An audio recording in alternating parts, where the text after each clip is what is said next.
以巴日打夜打，聯合國點樣拆？巴勒斯坦地區，天主教、基督教、伊斯蘭教都視為聖地，本來猶太人即係以色列人嘅聚居地。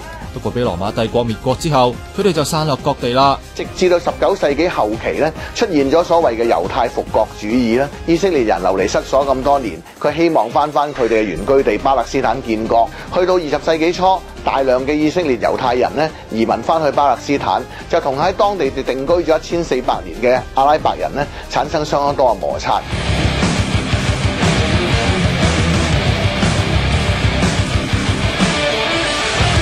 二戰時期，希特拉屠殺猶太人，唔少西方國家都同情啲猶太人。1948年喺英國支持下建立以色列。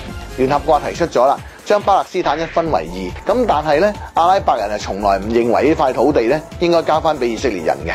所以48年以色列一建國開始咧，就同成個阿拉伯世界咧陷入一個持續長期嘅武裝鬥爭之中，包括4次中東戰爭同南黎巴嫩戰爭。其實國際社會一直有討論以巴衝突，90年代嘅奧斯陸協定更加差啲令以巴化解50年嚟嘅夙願。可惜隨住激進哈馬斯上位，以色列轉向右傾，和平路線圖冇希望啦。聯合國安理會都有做嘢嘅，不過冇太大約束力。美國人呢同以色列關係非常之好，以色列亦都係美國喺中東一個最堅實嘅盟友，所以凡真啲協議咧太過不利以色列嘅協議咧，根本美國人唔會贊成嘅。除咗協議，聯合國都成日派特使做說客，斡旋雙方，再唔係就派維持和平部隊。不過戰鬥力有限，通常都係維持治安嘅啫。今次以巴衝突咁快已經停火嘅，第一，雙方都唔想打。哈馬斯喺過去咁多年咧，已經俾以色列人咧剷除咗佢大部分嘅領袖。